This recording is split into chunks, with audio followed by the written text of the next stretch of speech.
And you go in there and you can write. I refuse to call them by their name.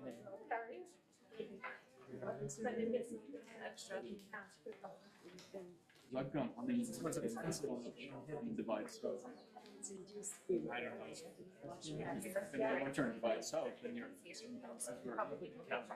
Right.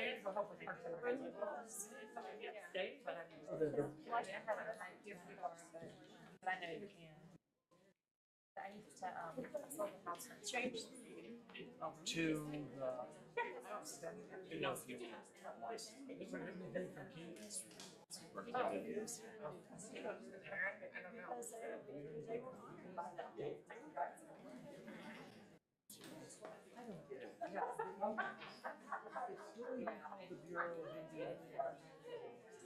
all the government offices are in the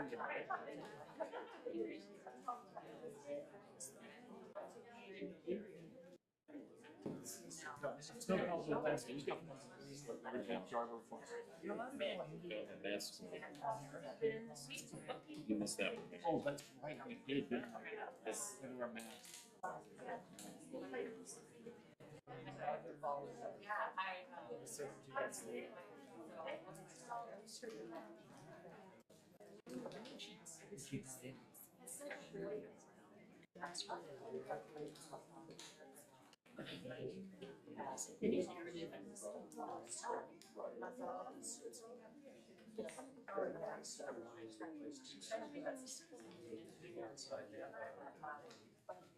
The other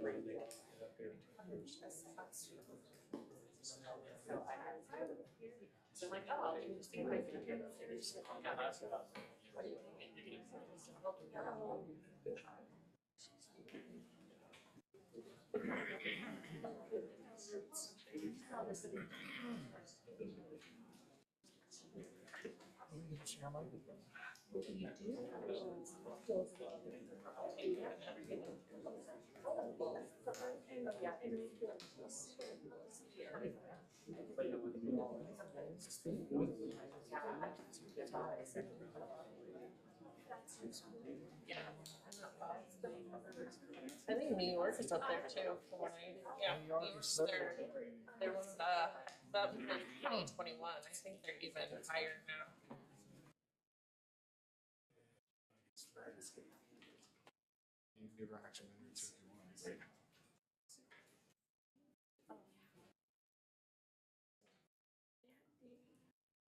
Yeah, we should start straight up by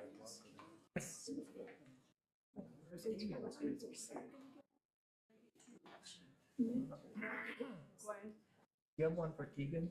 Yeah.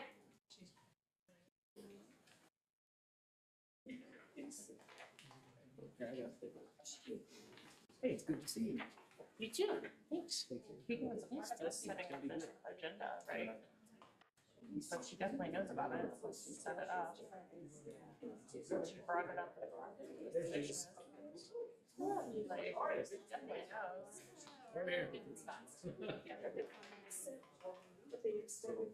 I've waited.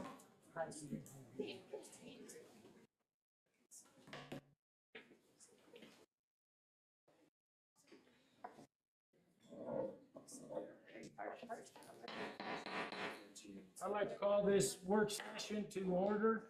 Roll call. Barkley. Here. Bates. Here. Kimbrough. Here. Patterson. Here. Westerholz. Here. Thank you. We are, next time, if everybody can join me in the Pledge of Allegiance. I pledge allegiance to the flag of the United States of America and to the republic for which it stands, one nation, under God, indivisible, with liberty and justice for all. Thank you. Okay, there's a note on here, approval of agenda. A motion to approve the agenda is not required because this is a work session. So we will not be asking for a motion on that. It being a work session, it's not needed. And the next item is discussion information, and we thought it a good idea to bring both boards together and talk about the ins and the outs of the situation with the school and their needs. And I think it's important that both boards hear all the facts about that. So that is the purpose for this. We're going to open this up for discussion. There is no particular order, but with that, we could begin. Gwen, did you want to do something initially, or did someone have any comments they wanted to make for starters? Well, we have a packet that you guys have, and there's some out there as well. Here's a packet. There's also a stack out there by the sign-in sheet. But I will open with just a little bit of information historically. I've been here since '98, so not as long as some, but longer than many. And so just kind of to give us a starting point, I guess, for the conversations to go. This also connects or correlates with page 4. There's a graph that connects to some of what I'm going to talk about here just momentarily. I won't take long.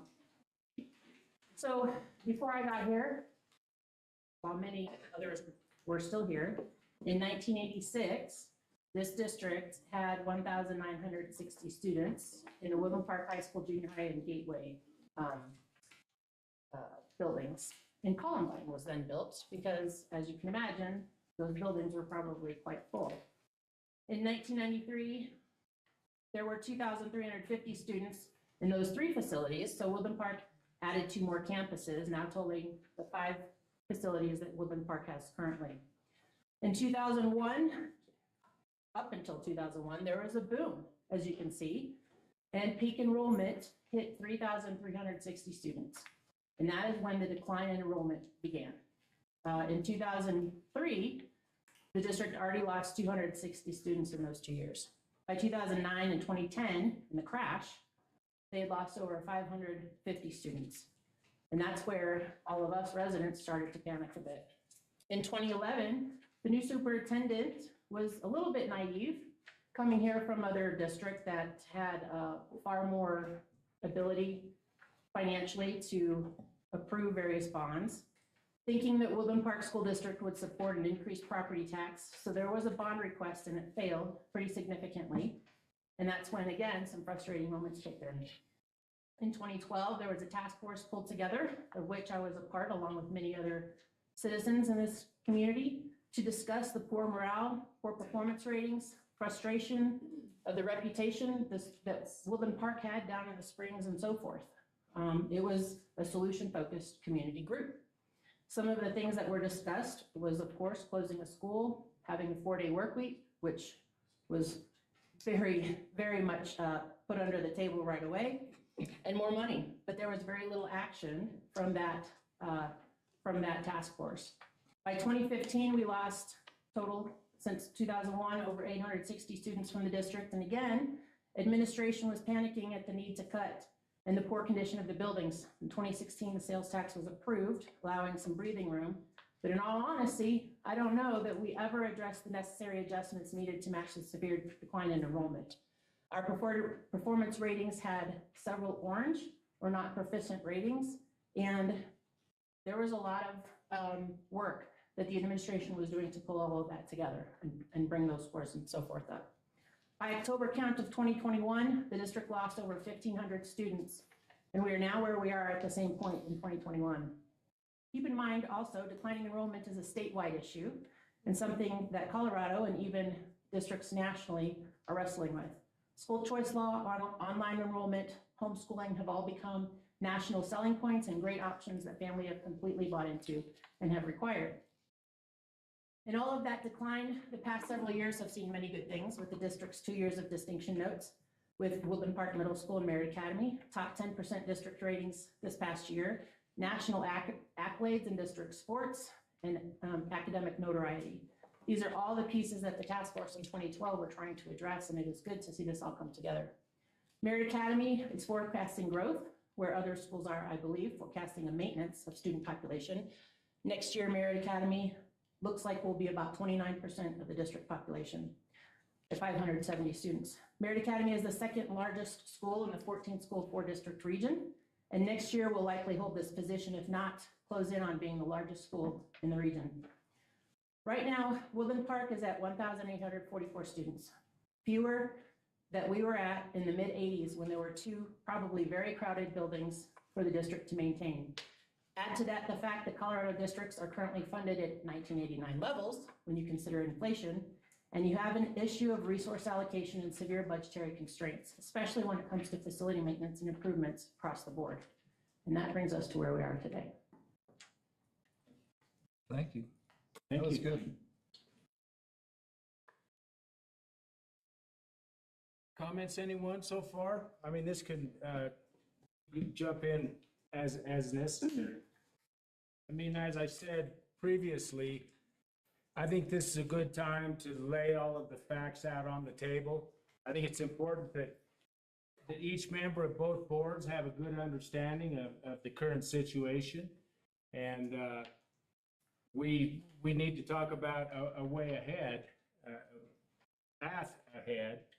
And so that's the purpose of this. And, you know, the approach that we took initially was clearly not the road to take. So this is an informational meeting.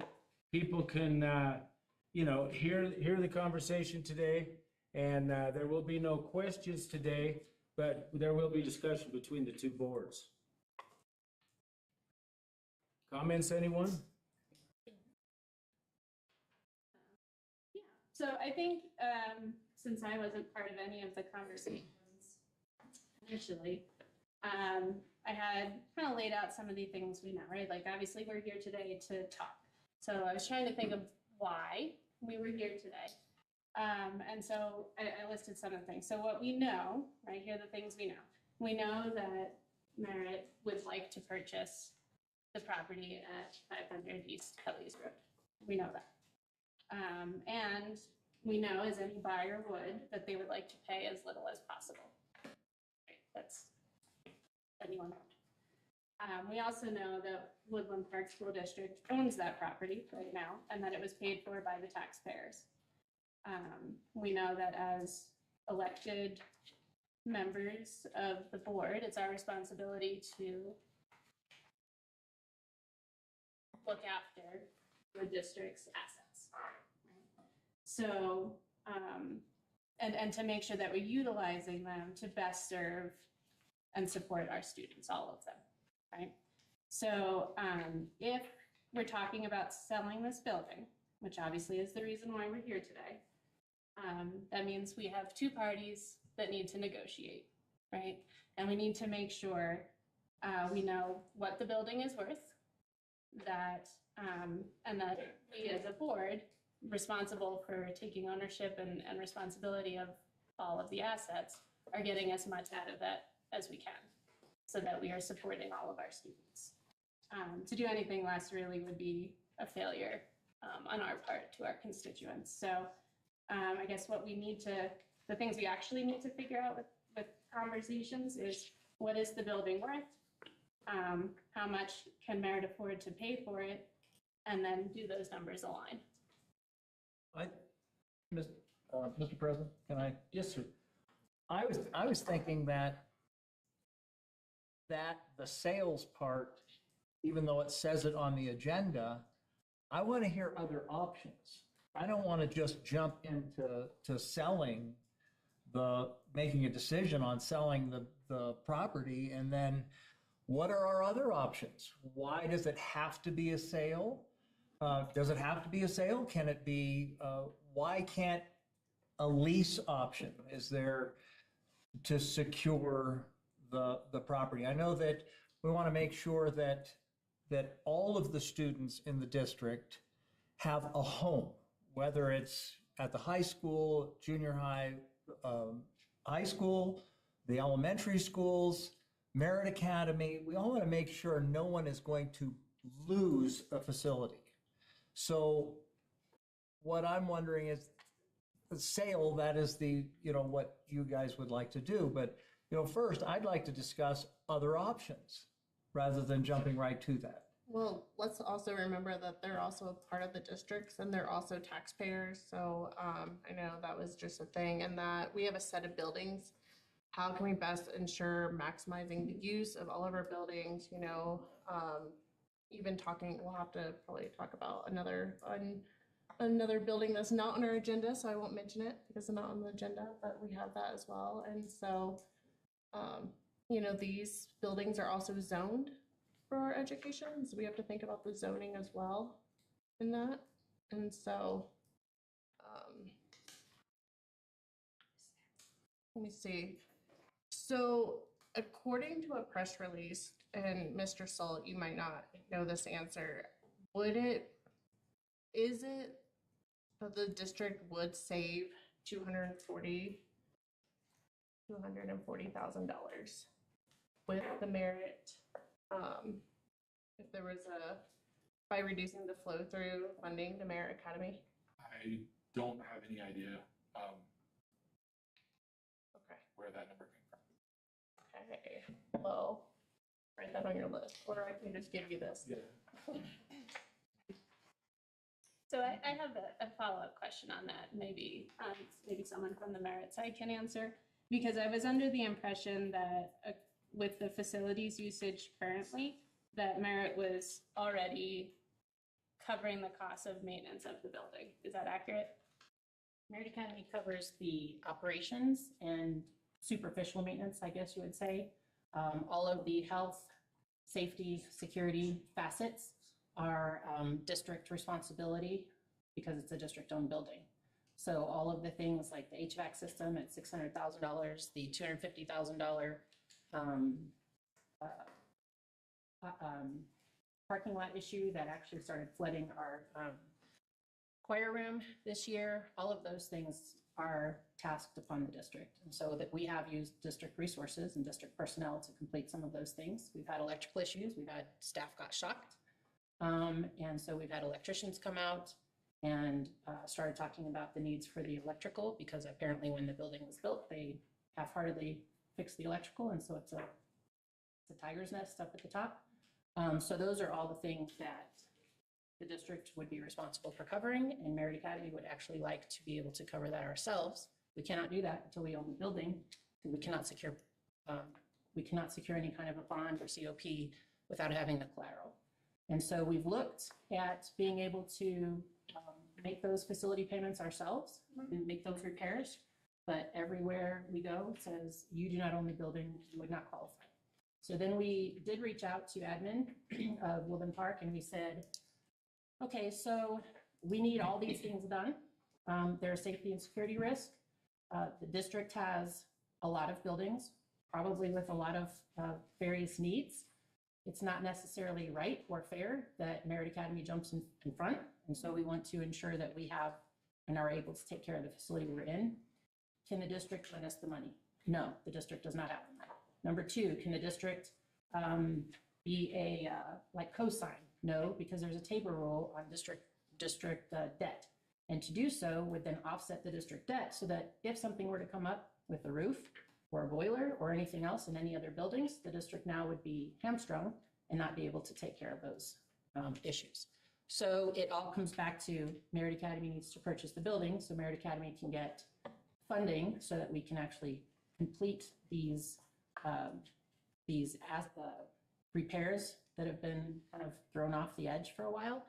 And that's what it boils down. So if you need the building as collateral for loans, how are you going to pay for the purchase of the building? That's the discussion that we'll have Yes. in negotiations if we get to that point. Well, the district can't afford to give you a loan. No, no. Our Yes. finances are kind of in Right. a mess right now. Right. So.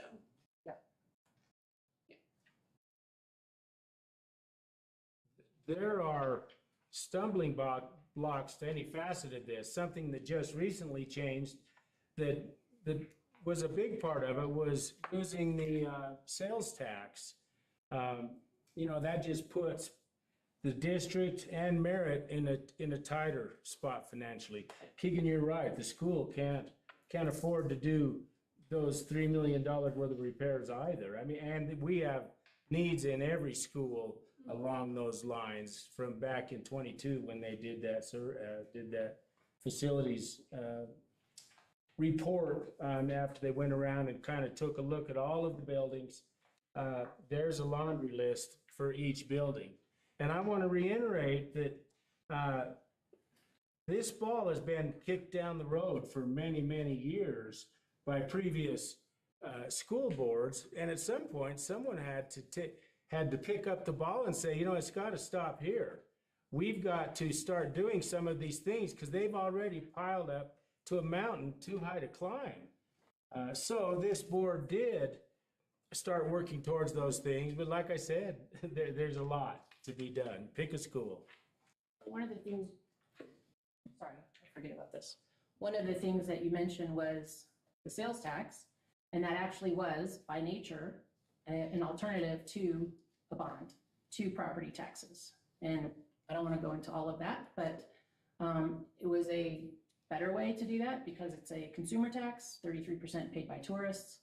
The way the original conversation was planned for you all to discuss was the fact that Merit Academy would have $7 million going to the district through that avenue because of the extra funds that we were bringing in through the sales tax. That, from short-sightedness, is no longer on the table. And so I think the discussion there is something to be had if we hit the point of negotiation. So kind of jumping off of what you were just saying there, you said that it was part of the discussion and it was on the resolution that was going to be on the meeting agenda for the March 12th meeting. Who was part of those conversations? Which conversations? When the I guess the parameters of this resolution was So we were not involved in the resolution. You were not? No, but we did talk about what are some ways for funding facilities. Obviously, the more common practice is real estate tax. That will never fly up here. We pay too high real estate taxes as it is, and we're a very conservative community. So then the thought was, how can Merit Academy set aside some funding for that? And that's where the sales tax idea came from. And that's, Who came up with that idea? You said you weren't part of the conversation. I wasn't so- part of the resolution conversation, no. But you were part of the conversations where some of these ideas were floated. Well, yes, as administration, you talk and you say, can you loan us the money? No. Can we do this? No. Tabor tax. It's a back and forth, a quick thought, brainstorming sessions, a million ideas are thrown out. Right. And then you said that you were the one that initiated that when you. Yes, had an issue. we said we have issues going on in our building. They need to be fixed. We have people who are getting shocked. We have flooding going on in our classroom. I mean, anybody who was there in the facility knows those issues. And we had a Do you have lockdown issue. Do you have an estimation of all the 3 million. 3 million? And that's in your packet. We had a lockdown practice, and in that practice, they went from room to room and those partitions open, and they said, we can't have this. And some of those petitions don't open very well. Some of them don't close. Some of them don't lock. So there's, you know, the sound barriers, another thing. It's not something we can't work around, but for safety and security purposes, they said those interior walls need to be fixed.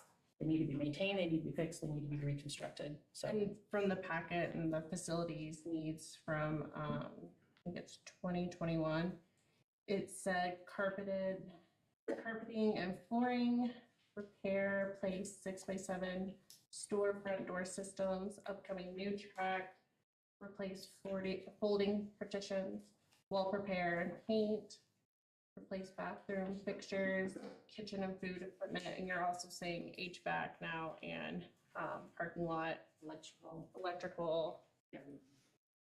oh yeah, security. Yeah. There's a lot of security issues. Are any of those, is there any other funds available, grants, any other things, revenue access that would be available other than borrowing the money? Like the best grant. We are all praying that that is the case. Since we were born, we have been knocking on all those doors all day long. And what we have is what we are given, but we are not looking. It is not something we can rely on. And what kind of places have you been looking to, I mean, Donations, foundations, rich people, families, we had a family out there who volunteered their time and their resources, and they filled our potholes.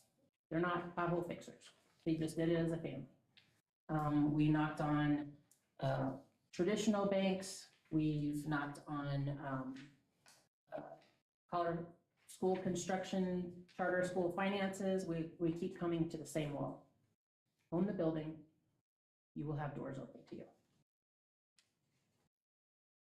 This $3 million estimate that's in the packet you provided, where did those estimates come from? Many of them, some of them came from Woodland Park District facility personnel.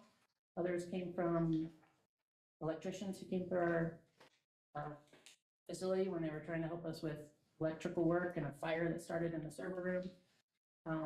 So they just, as we needed them, we've called upon service providers, and they've given us, we can't bid yet, we don't own the building, and we don't have a loan, so we can't put official bids out there.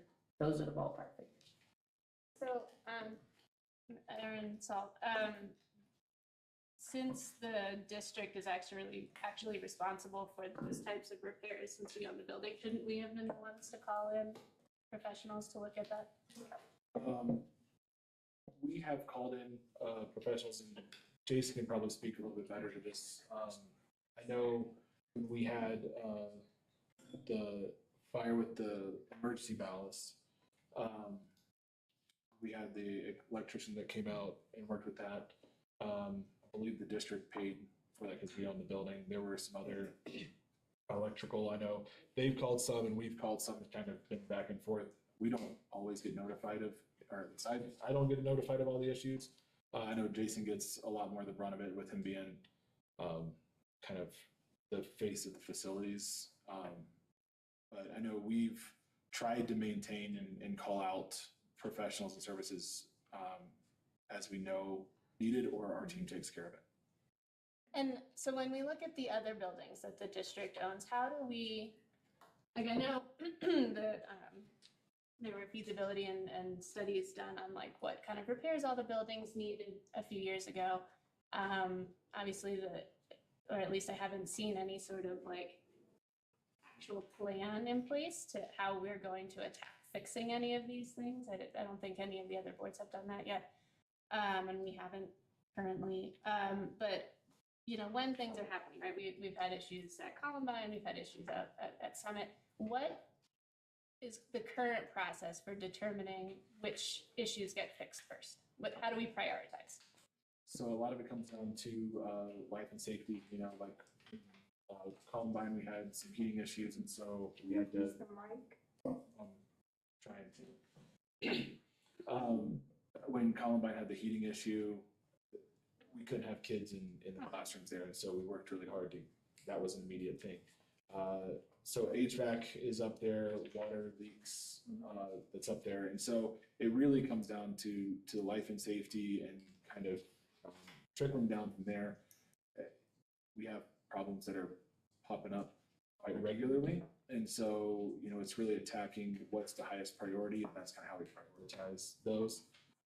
Jason, I've talked about doing a more holistic facilities plan. Just haven't had time to do it. We've been too busy trying to put the fires out. So. Thank you. Keegan, have you seen the report with the long range facilities master plan from back in 22? Yep. So you're familiar with it? I am, yeah. Okay. So,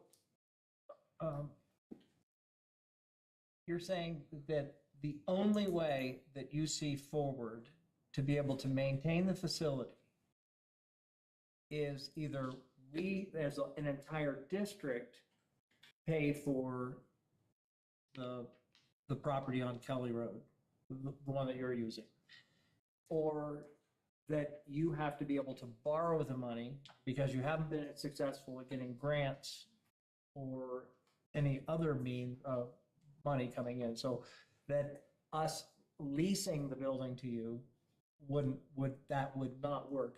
And we're not allowed to, a school district can't lease the building, can it? You can't rent it You out can't to rent it. another school, No. right?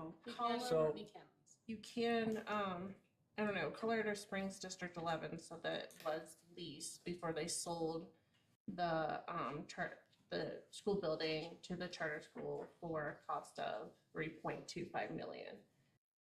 And so, but that doesn't solve their problem from what they just said. I saw a bunch of heads shaking that they can have any collateral or asset to get a loan to repair it. So leasing won't work.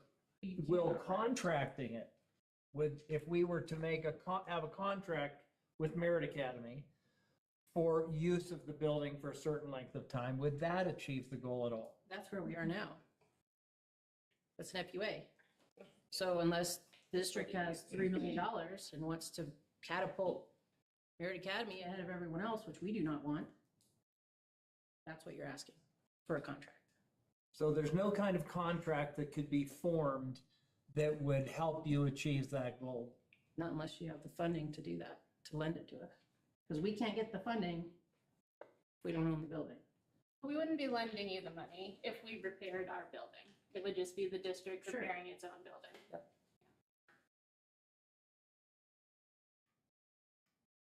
And you said that since your inception, you've been looking for these various grants.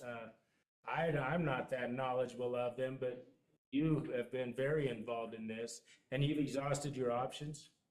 As far as we know. No one's bid. Well, they've bitten, but they're not $3 million.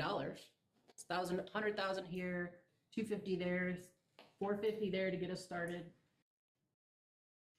And most everyone tells us we will not fund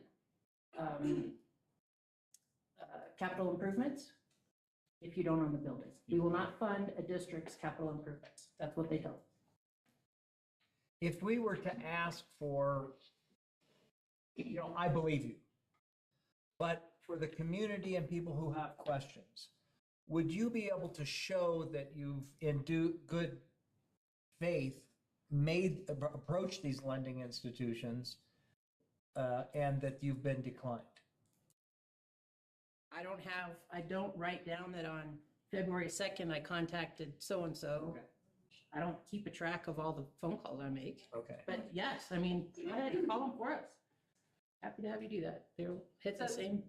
The other thing I'm seeing, I know we keep throwing around this $3 million number, but looking at some of the items on this list, and of course, they're just kind of broad titles, but it seems to me that some of these are more wants than needs. So of course, you want your facility to be as nice as it can be, but I don't think you would need $3 million for it to be safe or even usable, right? Like, yes, having fresh paint is nice, but probably not necessary, or resurfacing a track, probably not necessary.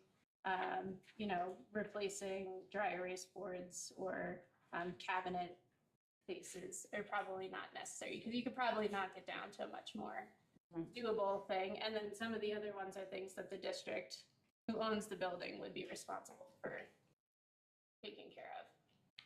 Yeah, a fair significant of that would be done by the district. Yeah, immediately. Well, in order with the rest of our buildings. Well, that's the problem, because right now the district is 4 years and $25 million in the hole from what the facility manager already said you guys need to do. I don't see like you said, there's no plan. So Merit Academy has a plan. We will take that $3 million off the district's hands, and we will take care of that building, so the district no longer has to include the resources for that building, and we can actually take care of it. But until there's a plan for the district to take care of the other 4 buildings and the other $30 million worth of effort, that's not a plan that we can rely on. But this whole plan is contingent upon us loaning you the money so you can buy the building from us in the first place. It's contingent upon us buying the building. Yeah. And then getting funding to repair it, yes. So I was basing that off of the resolution, that Oh, we yeah. were loaning you The money. resolution's done and gone, so. Yeah. So I think, again, going back to what I said first, these conversations, like, we already know building needs to be repaired. We already know you want to own it so that you can take care of those things yourselves. What the next steps we need to do is figure out what the building is worth and how much you can afford to buy it for. So until we have those facts, I don't think we need to continue the conversation. Well, I think that there's a lot of things that I'd like to talk about.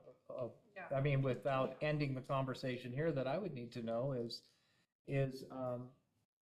anything from, my first inclination is that I would not want to sell the building.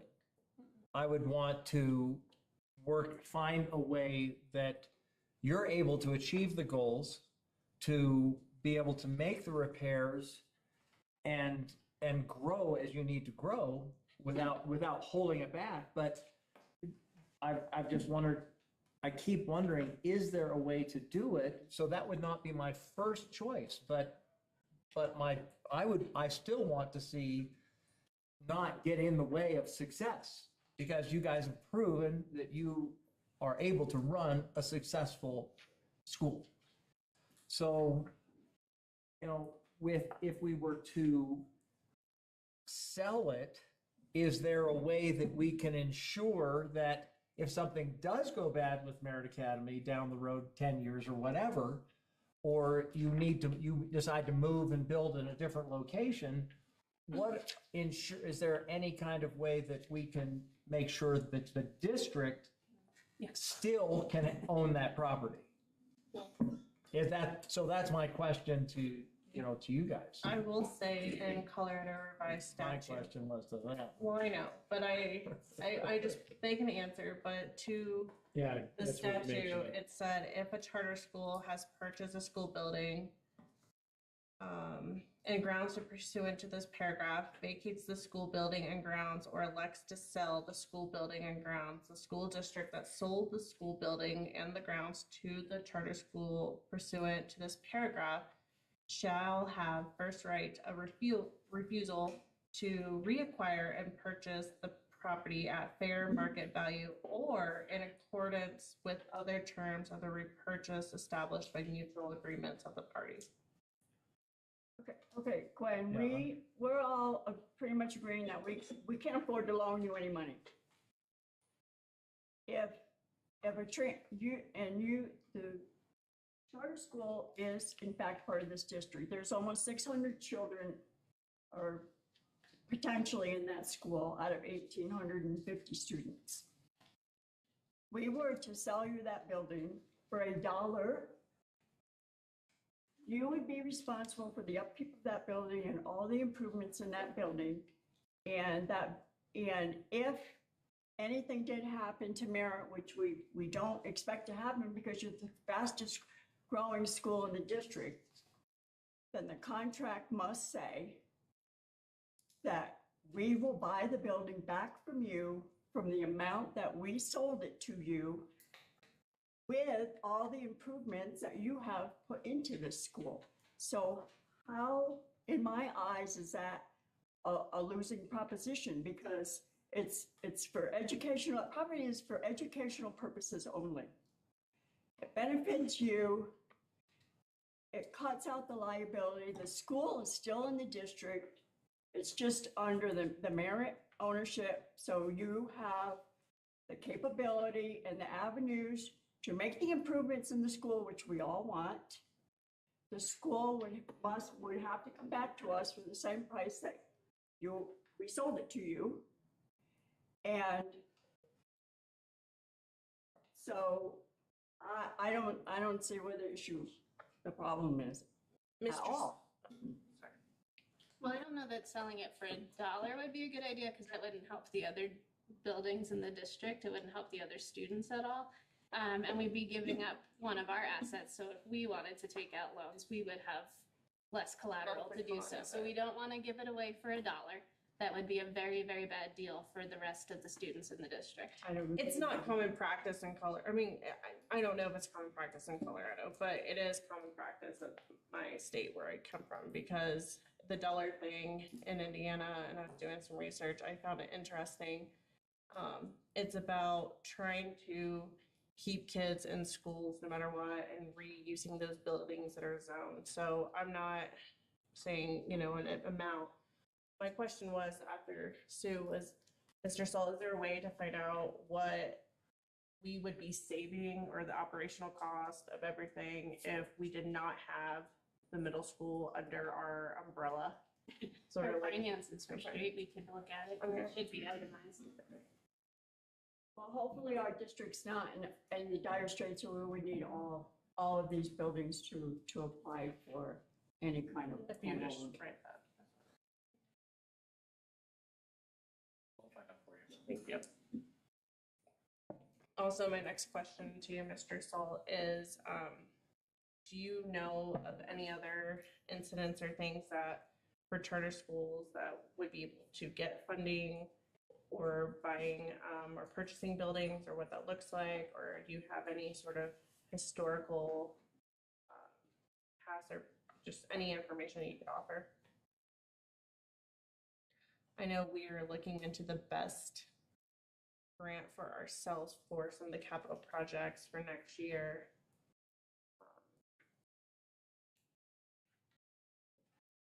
Yeah, so the best grant is a match grant. Yeah. And so they would have to have some money together to be able to match with whatever they would get from the grant. I know from my experience, so I founded a charter school 7 or 8 years ago. And we were able to work with a private equity firm that they already owned the building. And then we had a purchase plan from them to be able to acquire the building. And so we did start with some collateral in that sense because we were able to have the agreement with the private equity firm. And then we went and we were able to issue bonds, and we ended up taking, so initially it was about a $12 million purchase off of the equity firm. And then we refinanced through the bond that we issued in, I want to say it was around $22 to $24 million that we got when we issued bonds, and we were able to build and reduce our overall payment. So the experience that I have is very different from what Merit has, but we were able, I mean, in my experience, we had help from private equity, not from the district. Was that a bond election, like per the? No, because it didn't go directly to the taxpayers. It's a little different for charters to issue than it is for the school boards to issue. I don't know all of the ins and outs of that. I can connect you with people, if you want to have more conversations about it. My knowledge is very limited on that front. I was just looking through Colorado state law and like, you know, charter schools fall underneath those bond elections and such, but I can't imagine that there would even be a vote to increase anything, as we have some of the highest taxes around, and especially with property going up. So, okay, all right, thank you. When you mentioned earlier about bond history here, can you refresh us on that? On what that has looked like? What financing has looked like here in the Park School District? Yes, from memory, could be a little faulty, but 2001 is when a bond passed for additions and some maintenance that was complete, and I think the MLO, the 1.1 million, also passed in that timeline. And I believe it was 2011, another bond was suggested, and that failed. Like, I don't remember the exact numbers, but I think it was something like 66-24 or 34, sorry. It failed pretty well, and that's when it was interesting because the superintendent at the time came from Douglas County, and Douglas County was used to, we need more money, here's a bond, we're gonna pass it. Well, Douglas County and D20 and all these other large districts have a significant corporate, property tax. And so it doesn't fall squarely on the shoulders of residents like it does pretty well here. Yeah. So that failed pretty miserably. And that's when everybody regrouped and said, okay, what do we do? And nothing happened for 4 years, and then the sales tax. Yep. Thank you.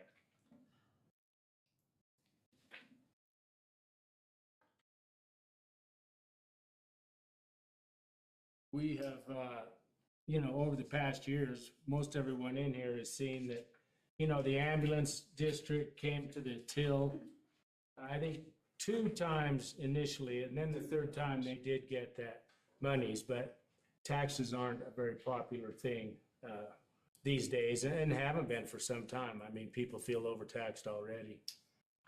But, we're gonna have to make up that difference in some fashion with losing the sales tax. I mean, that was gonna go as a property tax until the group got together and discussed an alternative, which was very appealing. I mean, I've heard anywhere from 33 to 40% of that sales tax is paid by the outsiders coming through town.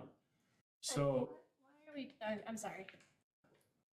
I'm not sure why we're talking about failed bond attempts and the sales tax. It's not relevant to this conversation, really. It's not there. We don't have those bonds. It's not It's gonna relevant. pass. I think it is. We terms don't, of we don't financing. have the sales tax anymore either because of this proposed resolution. Because it's an option, you can apply for, bond and have an election bond, so they were going over the history of bonds and how it is and how that came to be. That's how I understand. I think it is relevant, Keegan, because it shows the history of this community and what people are willing to do. Yeah. If we put a bond for it, it's not going to pass. We know that. Yeah. The sales tax was a brilliant solution. It was, It was. yeah. To answer your question very directly,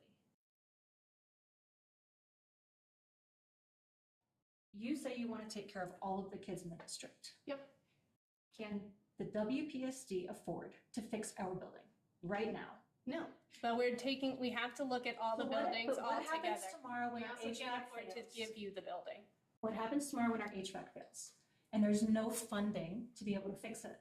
What happens tomorrow when a roof caves in somewhere in a different building and there's no plan in place?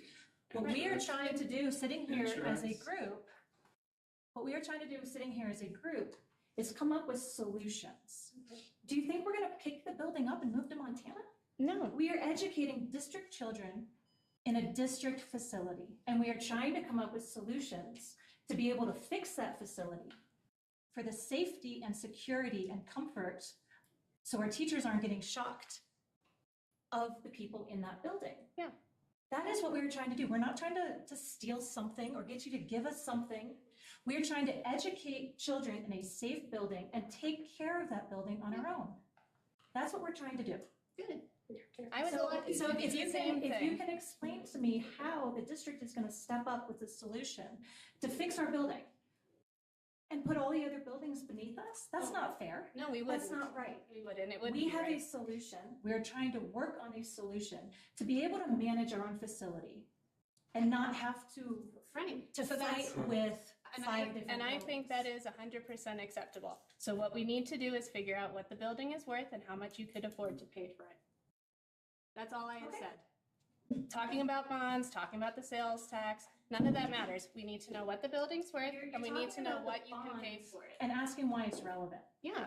Why is this relevant to the it We is don't have that- relevant to We the don't have that money. conversation. We don't have that money. It is relevant to the conversation because it shows the nature of the community that we are living in and what people are going to be willing to do. They're not going to be willing to pass a bond. Right. So let's come up with a different solution. Okay, so let's get an evaluation of what the building is worth and then you can go and try and get a loan to see if you can afford it. Well, one of the things that I hear what Keegan is saying, and I hear this, what the rest is saying. This conversation, the reason it's public is because it's public. Everybody wants to hear, and the people of the community in the district need to hear, what are our options? And have we exhausted our options? And part of the reason that I'm asking questions is because I want people in the community to hear these answers. I think it's important for everyone to hear, why is selling it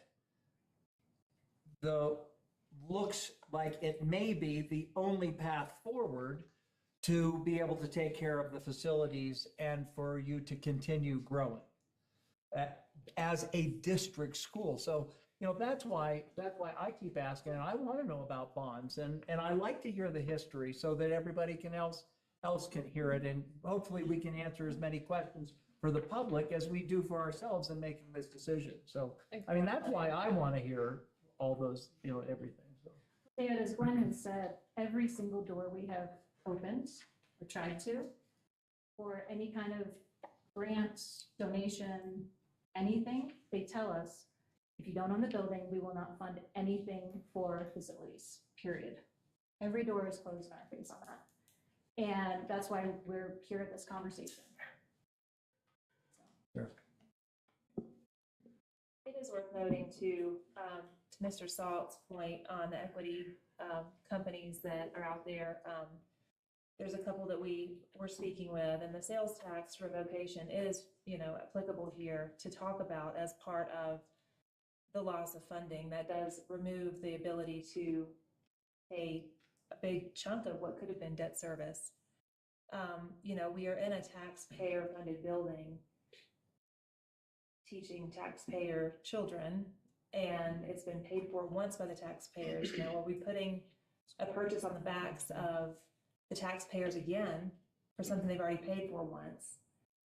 So thinking about the sources of funding, which we don't have now, we're in the same boat really the rest of the WPSD is in.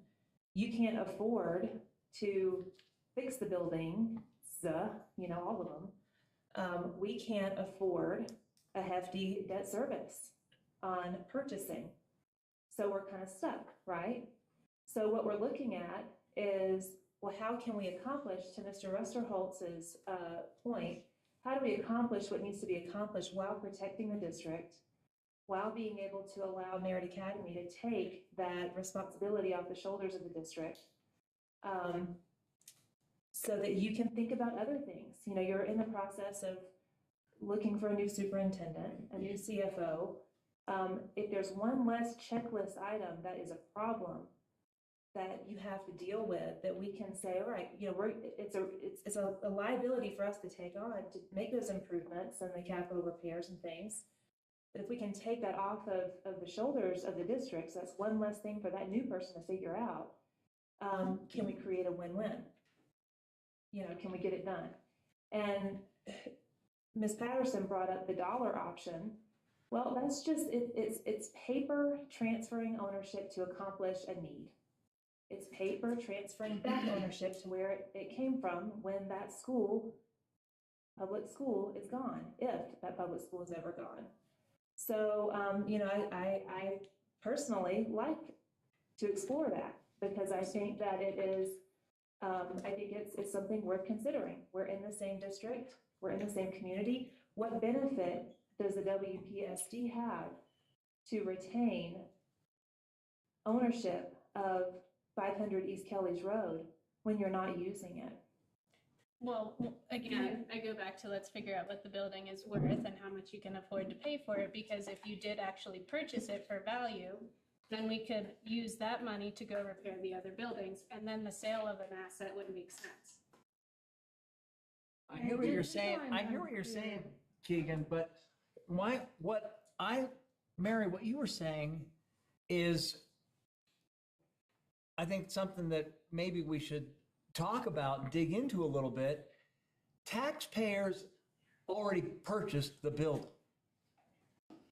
And if you take out a loan to pay the rest of the district, now the same taxpayers are going to be buying the building again. And plus you are going to have to borrow the money to make the repairs. So now they're going to have to pay for it again. I mean, is that what, that's basically what it is, paying for it twice, the same people. So, I mean, that's, so that's what I'm thinking. How do we do it to benefit, but take care of the kids? Because that's why we have the building. We got to take care of the kids, the students. So, and represent the taxpayers. I sat on that facilities committee 4 years ago or whatever it was and learned some things. But out of the Colorado Charter School Act, there's a pretty good line when I was rereading, and it's in your packets. And it doesn't really apply to charter schools, it applies to all schools. In the opening line, is that it is the obligation of all Coloradans to provide all children with schools that reflect high expectations and create conditions in all schools where these expectations can be met. And conditions means things like a heating system that works, a safe electrical system, a security system that you can get parts for because it's not antiquated. And that applies to all schools in the district. Now, one of the things I learned in the facilities committee is the magic number of 80%, that a school building should be utilized at approximately 80% of its full utilization capability. And once you get below 80%, you're looking at a problem. Now, I went back and crunched some numbers. So the 3,605 seats in the full utilization in the 5 buildings, 80% of that is somewhere around 2,884, and the district crossed that line in 2009. So this is a conversation that should have been happening back in 2009, 15, 16 years ago. And the one thing we can't do, if we had a flying magic DeLorean, we could go back and ask our predecessors, what were you thinking about? And they probably would have said, it was really hard and we couldn't come up with an answer. We couldn't be creative and come up with an answer. And here we are 15 years later wrestling with the same problem. And shame on us if our successors in 2040 are going, boy, 15 years ago, I sure wish they'd been creative. And maybe there was a paperwork transfer that could have been done that took $3 million off the district's burden and let it be applied to other schools. So let's think about what our predecessors did 15 years ago. We're sitting here, we talked about it in 2016, we talked about it in 2010, we talked about it in 2022. Talk, talk, talk, talk, talk. Winston Churchill used to slap a sticker down and said, action this day. And that's what we need to be mindful of, lest our successors be wondering what the heck we were thinking about 15 years ago. So let's get after a creative solution that lets everybody win. I just wanted to follow up so I'm clear on what you and Sue were kind of talking about there. But you're saying, and Sue, your example, you sell the building to us for $1. We take on that liability, we put $3 million, $4 million, $10 million over the course of the life of Merritt Academy into the building. And for whatever reason, we move. The school fails, we close, something happens, and the building is now again vacant. In that scenario, the district would then take it back for $1. Is that, I just want to make sure I'm clear on this. That's what I said, Sue, I right? actually think under the charter agreement, if Merit were ever to, in the event of termination or dissolution, if the property, the real property, so property, would just come back to the district at no cost. I think that's part of the charter agreement. Okay. It's even better. We won't owe you $1, it's even better. But my second, I just want to make sure I was understanding that line of thought, but then my second question, when we're talking about taxpayer funds, John, and you say the taxpayers have already bought this facility, paid for it, were Merritt Academy to take out a loan to pay for it, that would be coming out of our PPR funding, right?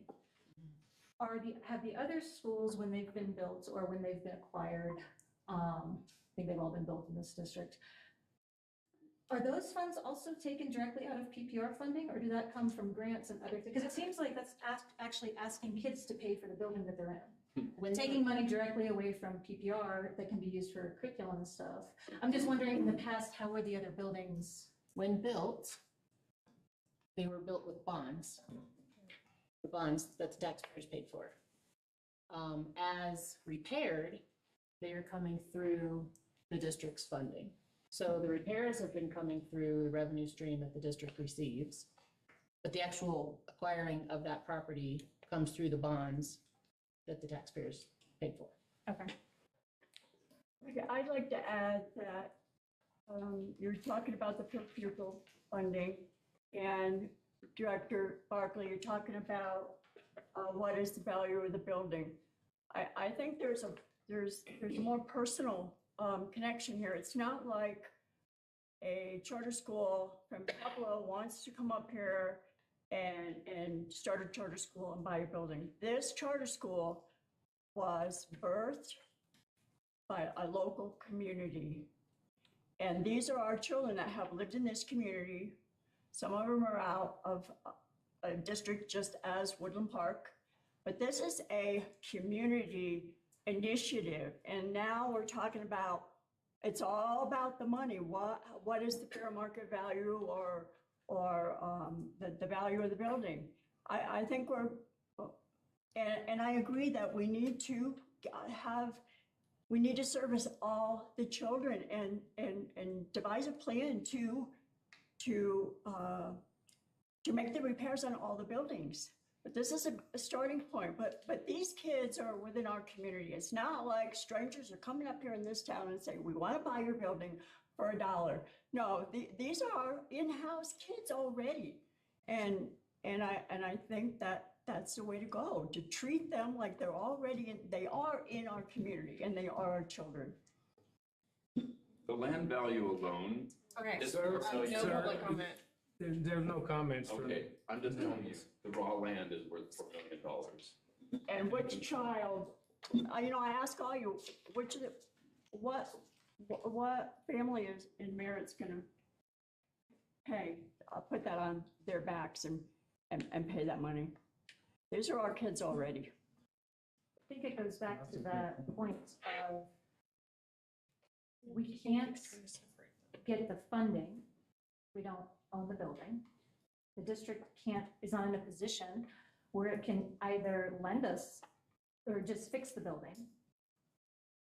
They can't co-sign something for us because of Tabor laws, which Gwen knows a whole lot more about than I do. But all of these different options come to a wall. And the other side of that wall is building ownership. So the question is, what does that look like? What can that look like? As Sue said, these are district kids. It's a district building educating district kids here. I think what we are looking at with wanting to acquire the building is to keep all of those kids in the district, to fix what needs to be fixed and take that liability on ourselves rather than asking the district to fix something for our building, potentially before fixing something else for one of the other buildings, which would not be fair.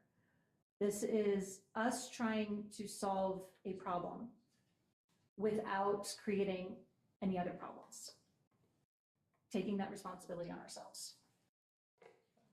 So the other aspect of this that I don't think we've covered at all, and I know you mentioned that the building should be used at 80%. So the the building at 500 Kelly's Road has a student capacity of 900 students. So what was Merritt's current? 500. 500. Yeah. So we're not at Merritt owning that building isn't at full utilization. I understand you're looking to grow and hope to one day fill that 900, but right now you don't. And so to me, again, looking back at, does it make sense to sell it at all?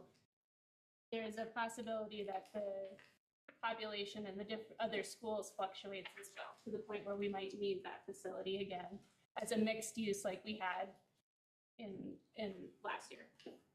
If we sell it, then that's not an option to the district anymore, and then we're not, as a district, utilizing our facilities efficiently. You want to talk page 3? Yeah. So the trend, if you look at that graph on page 4, has shown very little positive opportunities for the district. There's no trending for the district to improve enrollment.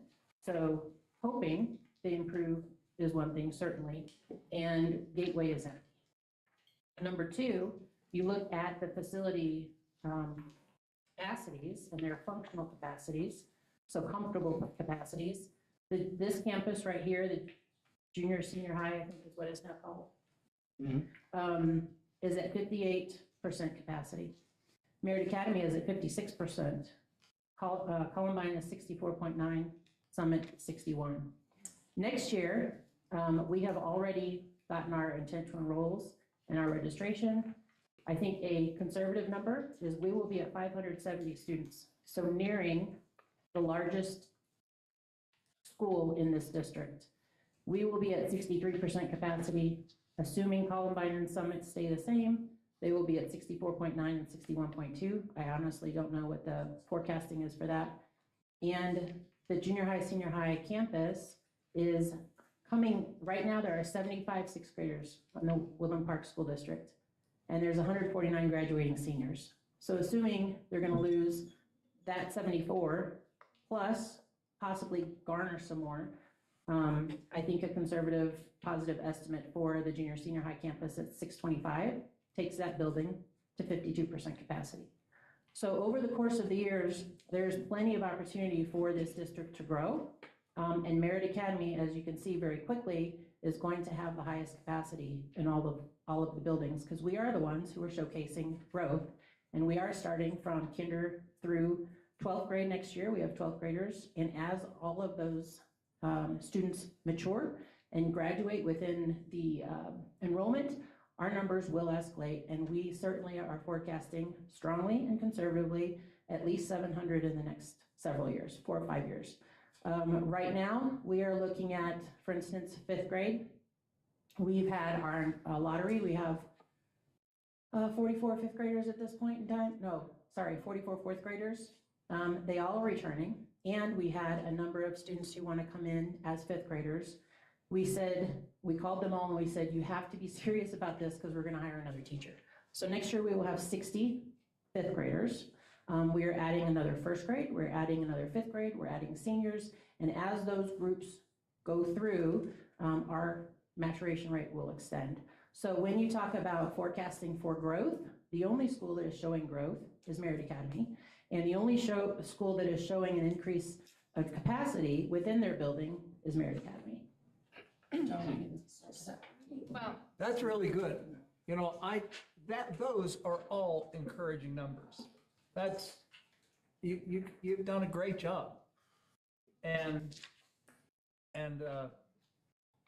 it really needs to be paid attention to, and you are a public school, part of Woodland Park School District. So, and I'm thinking, you're doing a great, parents want to send their kids there. That's right. So since you're a district school, how do we together facilitate the popularity of and the success of what you're doing there? How do we do that? And you know, it's like any government entity. Anybody who's in business knows that one of the biggest hurdles is government when you're growing a business. You know, with regulations and, you know, everybody wanting a piece of things, how do we make this happen to benefit the kids first, and then keep in mind, and the taxpayers, and then at the same time, you're part of this district. Just because on paper you now own, if that is what it has to be, now that you own it, it's still the district school. You're just now able to get the funds because of a signature on a paper. You're able to get funds to take over maintenance and things that need to be done at the school. That's what when I bring it into my own thoughts and try to clear think it here, that's what I am hearing everybody say. Two things. One, we actually have a pretty good track record of getting outside the box.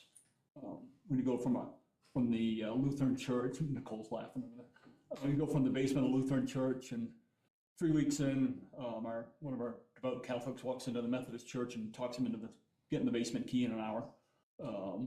And then you go to the basement of the hardware store and you put up with the thumping of the paint machine. Sometimes going to the Sherwin-Williams, listen to the paint shaker, and imagine getting math class underneath that thing. It gets pretty tough. And then we've been able to partner with the district, and that's been fun. A bit more granularity on your good news.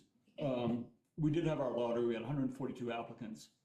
And one of our goals when we set up Merit was to be an attractant to families coming back into the district.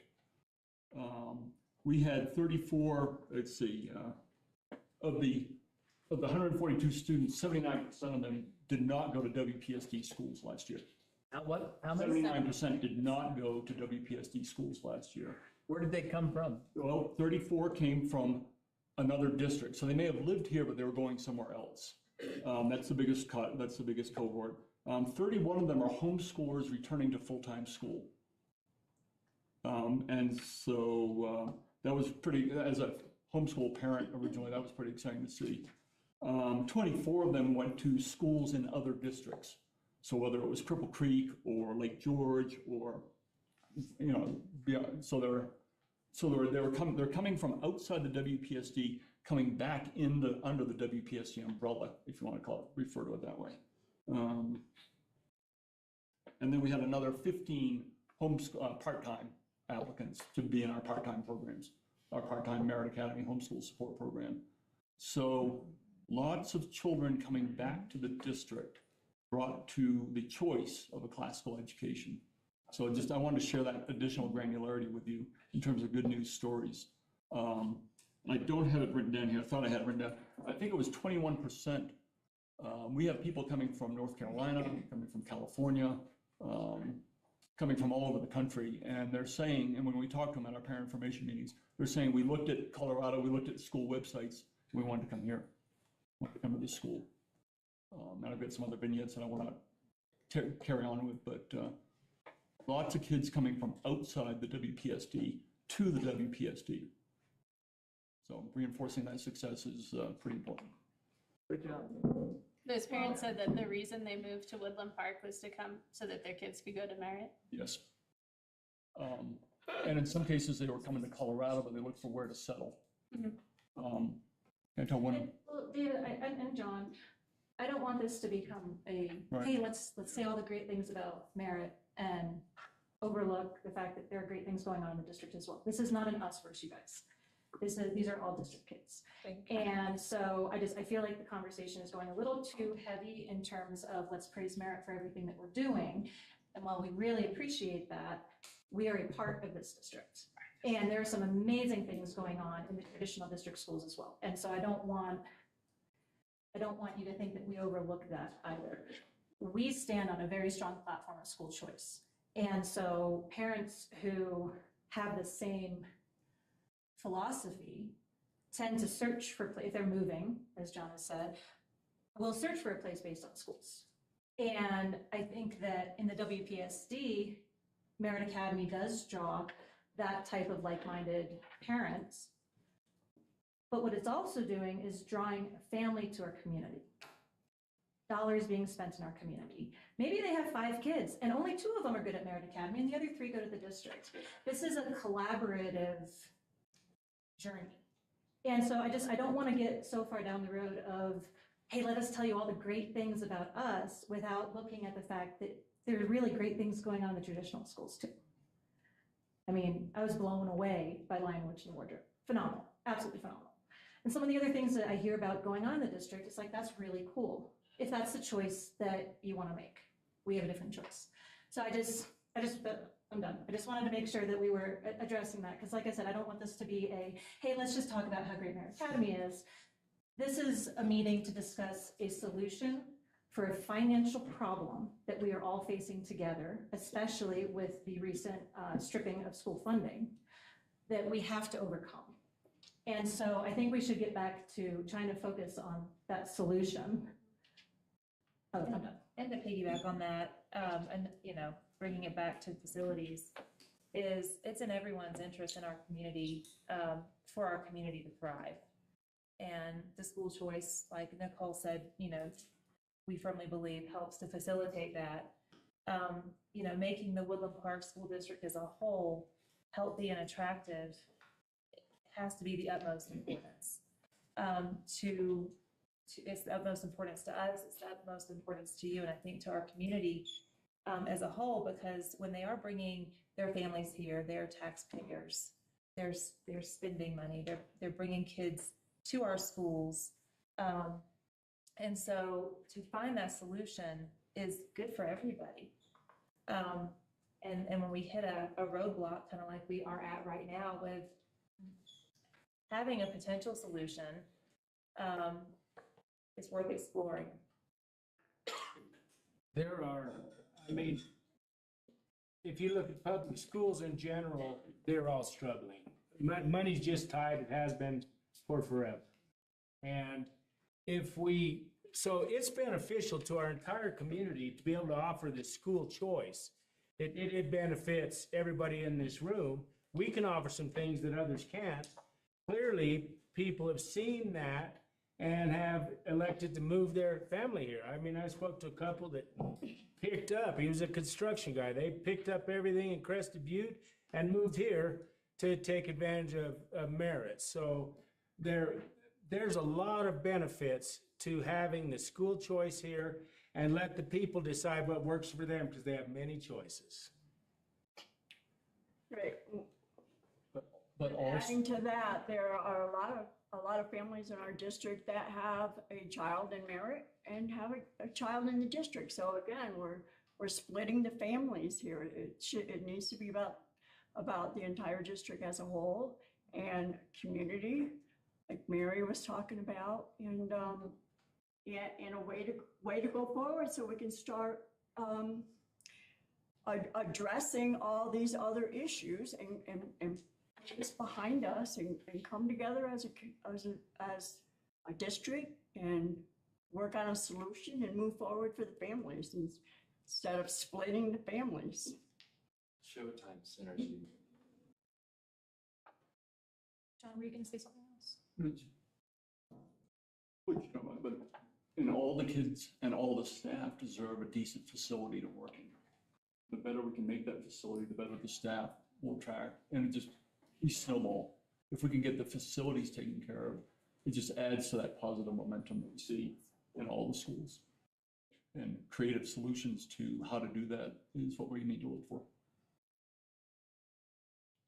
I'm just curious, I think the question was already asked, but I'm thinking it again. What kind of savings would the rest of the district have if we were to go through with that? And that's something you were already. Aaron's gonna get accurate numbers that he'll report back to us with, yes. Which I think is good. I was just looking through, what do districts do when they have empty buildings, and not, this case is a little bit different. And it always goes to show that, if a district can get more students in to recapture the lost students, you're talking about some of those homeschooling kids, some of the kids that come from other districts and recapturing them. It's always a good thing to get kids back in the school buildings. And if not, you're selling it to, I don't know, the example was like a brewery, and then that has more costs and stuff to it. But we're not trying to, looking through a lot of different stuff. Different states have different laws on it. Indiana has a dollar law. They do that a lot. There's different ways to look into it. And so the main point is having our kids in a building and trying to figure out a solution. And I think this was a good open dialogue. I think there's some questions that we have for Mr. Salt to come back to us and give us. I think this gives us an opening to continue to talk to the community and parents and everyone that has been emailing and such with their opinions, and just sort of sorting out some of the questions and answers that, may have been had. So I really appreciate that. Well, I certainly feel like this was very beneficial. I don't know how many people are watching it online, but I think this is going to give everyone a better understanding of the situation at hand. And we did not have that 2 weeks ago. And I think, the information is very valuable to all parties in the district. So this is good. I mean, I'm not necessarily opposed to an appraisal, but I have a good idea of how much they could afford, and there's probably a big distance between that. Yeah. What? So the only other question, and this one came to me from several people in the community, emailing and calling, and it was a question to say, paraphrasing, but basically it was asking what is to stop if the sale goes through for whatever price, what would stop Merritt from selling the building to a charter management company, and then leasing that space and having some sort of like. Well, it is already written. It goes back to that law. Why not take bids? A lot of charters. Sir, I'm not going to ask you again. I apologize. I wanted to hear. Thank you. It's a I legitimate I question. didn't hear. Can you stop interrupting, please? Thank you. I wanted to hear the rest of I didn't hear the rest of it. I couldn't hear just because my Right, so hearing. there have been other charter schools that have basically sold their building to charter management companies, or charter management companies have come in and purchased the building, and then they lease it to the charter school. So basically, the question is, if WPSD sells it to Merit for $1, because that's what has been floated around, and then they turn around and sell it to a charter management company for actual value of the building, and then, you know, there's like backhand deals and And, I everyone's mean, making money, Merit except for the Academy district. would be required under Colorado statutes to honor the right of first refusal to the district. Yeah, that's Right, but the right of first refusal would, right, if we sold it to you for $1 and then you found someone who was willing to pay $30 million for it, and then you came back to the district and said, hey, I found a buyer, because that's what the original proposal said, that you would come to the district and say, we have someone who's willing to purchase the building for $30 million. You have right to first refusal to pay us that sum. Let me. And the district could not afford to do Let me that. address that, Ms. Barkley. Cassie just read CRS 22-30.5-104, which says we are guaranteed the first right of refusal. Right, I just explained what that meant, though. Well, but then I can read on here. The school building and grounds, or elects to sell the school building and grounds, the school district has sold the school building and grounds to the charter school pursuant to this paragraph shall have first right of refusal to reacquire and purchase the property at fair market value or in accordance with other terms of repurchase established by mutual agreement of the parties. Right. So there is a way to see that doesn't happen. I mean, I never went on and read the last sentence of it. Right, so, but the reason I brought it up and the reason people have asked me about it is because the original resolution that went through didn't include any other clause. It just said first right of refusal. So that's why people are concerned. And I'm not saying I think that's something that's going to happen, but since this is a public discussion for the purposes of clearing out misconceptions, I thought it was an appropriate question to ask. I mean, I Very wouldn't speak important for question. all 10 here, but I would just say that's addressed by the contractual terms, and Yeah. the statute allows you to do it. which is why I looked up the actual law on it. That's sort of Right, well, and I where think we that's are. why a lot of people were very concerned when they saw that first resolution, because it didn't actually protect the district from that kind of thing at all. And I agree. the verbiage that was used in that resolution changed. Originally, it should have been that we'd have first right of refusal and to buy it back for what they paid. Well, then you get into other issues, and this is for all of you. Okay, so let's say we sold it to them for $1, and they were done with the building for whatever reason, and we bought it back for $1. Well, what if they had already put the $3 million worth of improvements into the building? So this wouldn't have to be negotiated to satisfy both entities, yes. Right, well, and that's why, again, there was such an uproar over the original. I know. And that's why it's important that all of these conversations always happen in the public so that these things don't happen. And that's on, I'm gonna say that's on you at this point for not having these conversations in the public like it should have been from day one. It is completely normal and acceptable for administrators or one member of a board to meet together, to have conversation before they bring it to our entire boards. You feel like you were kept in the That dark is not completely. actually, I didn't know all the details of all of this either until it was presented to us as a board. Right. It is completely normal and legal and acceptable, almost expected, that some of these conversations do happen behind the scenes. perhaps. And but then they're as- brought to the public in No, due okay, course. but according to our own board documents, the board president does not do those things on his own. It is for all of us to discuss as a board. The board president's job is to make sure that the superintendent has one point of contact so that the superintendent doesn't necessarily have to message everybody back and forth all day long. So messages are funneled in through the president and out through the president, not a point where information stops. And not a person who goes off and does things on his own. It's supposed to be discussed as a board. Okay, as per Robert's rules, the law states, Robert rules states that the resolution could have been put on, which it was on our agenda as an action item. We get a motion, first motion to approve and a second, then it goes into discussion. The board discuss it in the public, That was the basis, the resolution that was proposed, it was the resolution which was the basis. We had the opportunity to discuss it amongst us.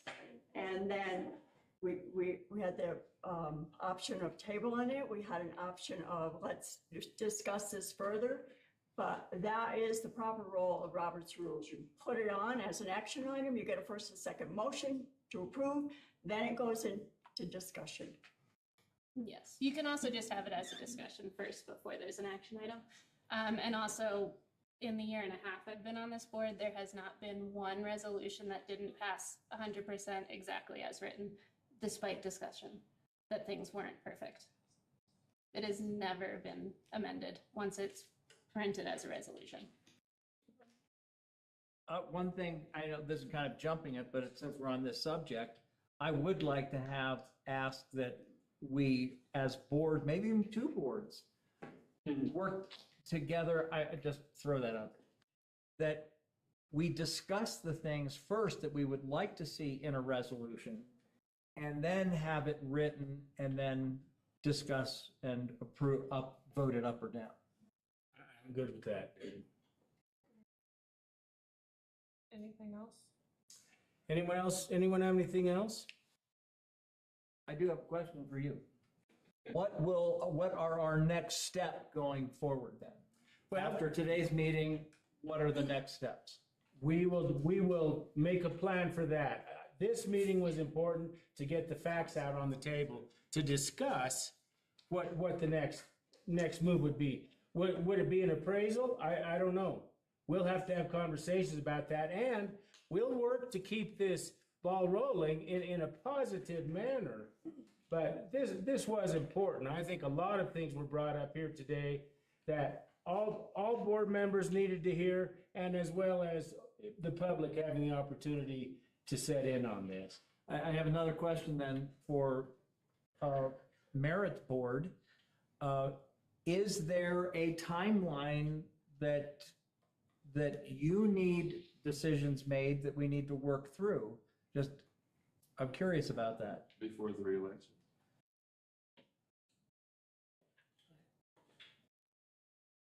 I think the answer is as soon as possible. The application, the timeline for getting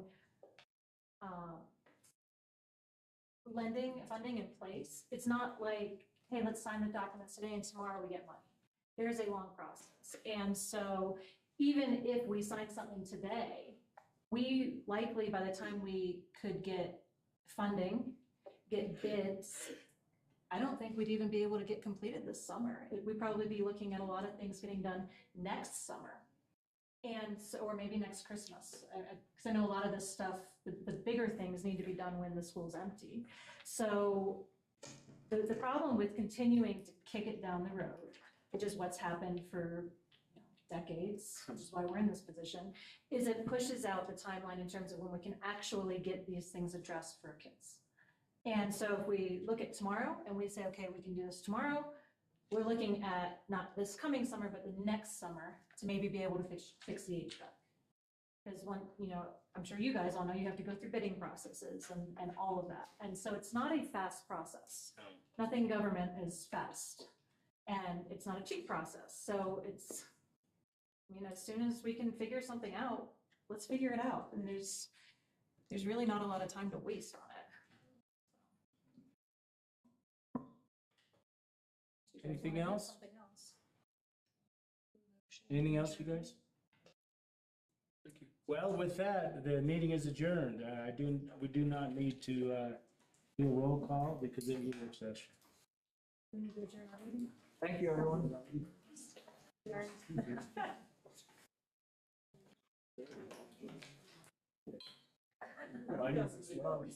Computer guy named Jason. Oh, maybe so.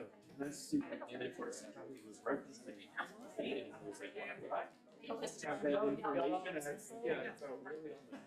I was out there for a moment. So, yeah, I'm gonna have.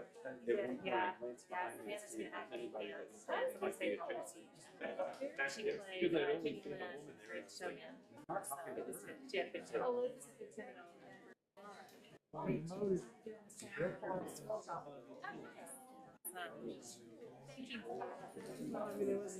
are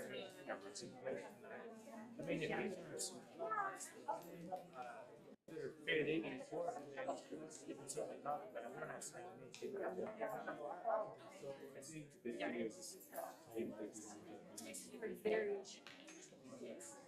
and I'm going to watch O'Connell in the state Supreme Court versus the Woodland Parks School District. Just want to let you know that you're all under the microscope and you're in the defendant in a case at the Colorado Supreme Court. April the 8th at 2:15 p.m. You'll be making decisions while you're under investigation by the state Supreme Court. They have the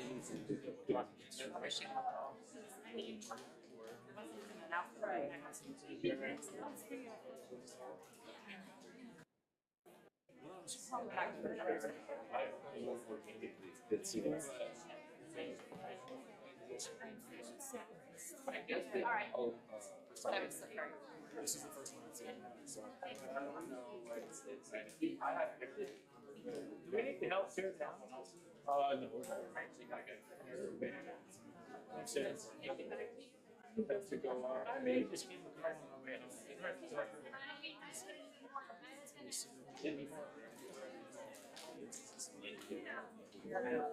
When you were referencing your facilities, at first it really, like, I don't have those answers. I don't think there's actually.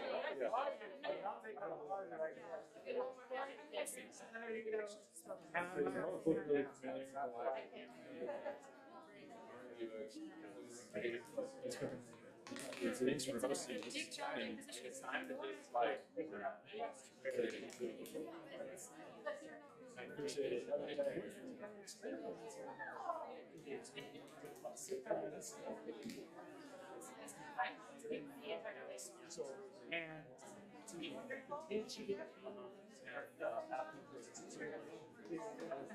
For hearing that.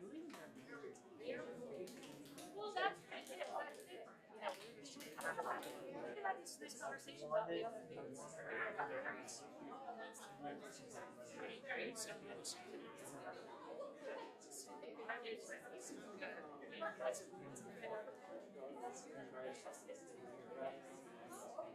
Thank you. Thanks, Jason. Surgery on it, I'm gonna tendon in my second toe. I was letting that toe turn into a hook toe, and all the waves on the bottom of my feet, I had to wear a pad. Anyway, and I told him, I'm not gonna wear these pads and tape that toe down the rest of my life. What's the next step? And he said, well, we can go ahead and fix it. That's not that needle surgery. They cut some bone out, and now doesn't stick out that far. It's got a pin going through it. The entire My life today is longer than my income. But I'm giving you way too much information. Very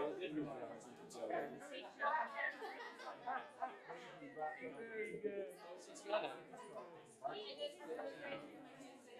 Ready? Are you ready?